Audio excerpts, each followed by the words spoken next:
bienvenue dans cette 6e édition des trophées de l'artisanat organisée par le Progrès et l'U2P Auvergne-Rhône-Alpes. Nous avons le plaisir d'accueillir Johan Laval, attention mesdames, messieurs, vice-champion du monde de chocolaterie. Il a été 2e au World Chocolate Master en 2018. Ça s'applaudit.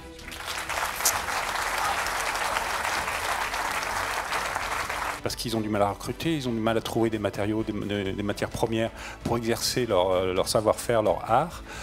Donc voilà, c'est tout ça qui est au fond de notre tête et qu'on souhaite mettre en avant et le plus possible pendant les mois qui viennent. C'est d'inscrire l'artisanat, le commerce de proximité dans le débat public, au sein des politiques publiques.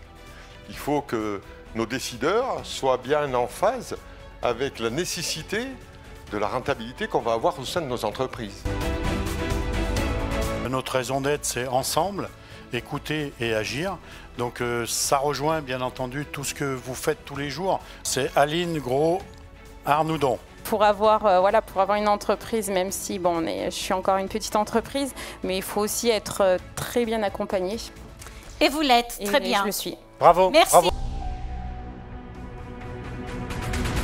L'apprentissage n'est plus une voie de garage, en fait. Ça devient une voie de formation. Ça l'était, ça le redevient.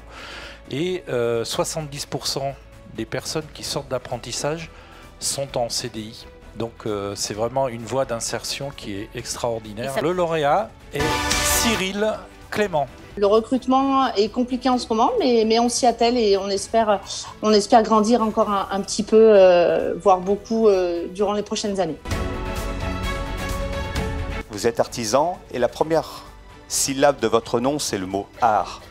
Nous, les experts comptables, vous nous appelez les comptables, notre première syllabe, c'est plus compliqué. Alors, mais si je fais le lien pour rejoindre ce qu'a dit tout à l'heure, eh bien, si on mélange les deux professions, ça sera l'art de la table et on est tout à fait en raccro avec la gastronomie que tu évoquais tout à l'heure. Voilà. Bravo. Bravo. Xavier Thiolière. En plus, j'adore mon métier, je suis entouré Côte Jaune, qui sont d'ailleurs juste ici, là. La plupart de mes collaborateurs ont fait des stages en fait chez moi. Ils avaient déjà un diplôme et ils ont fait un stage en école, mais sans être apprentis. Et c'était le déclic de connaître ces jaunes et ensuite de basculer sur l'apprentissage. Et quasiment, ils sont tous comme ça, quoi. Ils ont fait des stages chez moi et après ils sont restés pour leur apprentissage 2-3 ans, voire plus, voire 7, 8, voilà. Coiffure de Saint-Genis-Laval, mesdames, messieurs.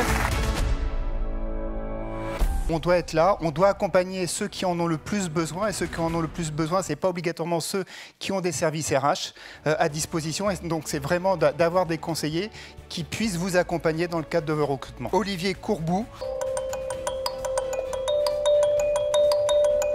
Je suis issu de cette filière d'apprentissage. Je pense que ça va être cette année le moment charnière pour franchir le pas et accueillir dans cette structure un ou une apprentie avec qui je pourrais partager et puis transmettre mon savoir-faire. Voilà, donc tous les gens qui rentrent dans la boutique le voient et beaucoup de personnes me demandent ce que c'est et puis beaucoup de personnes me félicitent d'avoir été récompensées pour le trophée de l'artisanat. On est davantage pour un accompagnement autour de la chaîne de la valeur et on a beaucoup de métiers qui doivent vous permettre peut-être d'arriver à vos objectifs. Le vainqueur est Thierry Egon. On fait tous nos sorbets à base de fruits frais locaux, puisque en Ardèche on a beaucoup de fruits frais. On fait toutes nos infusions à base aussi de plantes et on fait tous nos sorbets à base de fruits frais d'Ardèche. Pour faire vivre l'événement le plus longtemps possible et pour faire découvrir tous ces artisans, tous ces artistes à travers des portraits, à travers un événement qui va continuer à vivre, des captations qu'on fait de la soirée, qu'on va rediffuser pour essayer que tout le monde, les 320 ou 330 personnes, je ne sais plus qui sont là ce soir, au-delà de ça, ça soit un public beaucoup plus large qui puisse écouter ce message. C'est important, moi c'est ce qui m'a fait réagir ce soir, c'est ce que j'entends et ce que j'ai envie qu'on partage. Le lauréat est Benoît Réan. On prépare actuellement les championnats du monde pour Sacramento en 2022 et c'est tout récent, depuis hier, mes coéquipiers de l'équipe de France ont remporté la première Coupe d'Europe de boucherie. Pour nous, c'est l'authenticité, c'est le territoire, c'est le terroir qui finalement est exporté. Donc pour nous, l'international, c'est évident. C'est Claudine Dezorme. On a beaucoup d'apprentis, beaucoup de jeunes ici. Et je voudrais leur dire, vous êtes passionnés par votre métier, mais n'oubliez pas, apprenez l'anglais. Parce qu'à l'étranger ou avec les étrangers, vous allez faire connaître votre savoir-faire. Et ça, c'est indispensable. C'est une voie d'honneur, l'apprentissage. Vous allez intégrer, bravo, félicitations.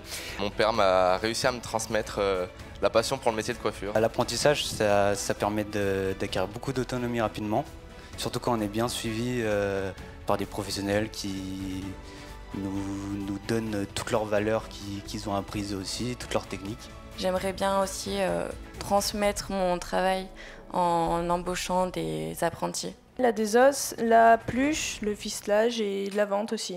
Voilà. Et vous aimez tout? Ah oui, j'ai 17 ans. 17 ans. C'est courageux, hein, parce que c'est un métier difficile.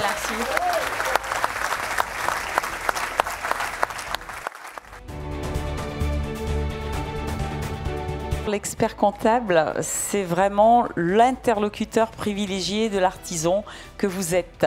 J'appelle Frédéric Gentil. C'est un modèle économique différent parce qu'aujourd'hui, pour se financer sur un projet comme ça, c'est quasiment impossible en France. Et donc, on a cherché des petits investisseurs, une multitude de petits investisseurs qui nous ont permis d'avancer, comme je disais tout à l'heure, sur l'achat de machines et sur la réalisation de toutes ces pièces.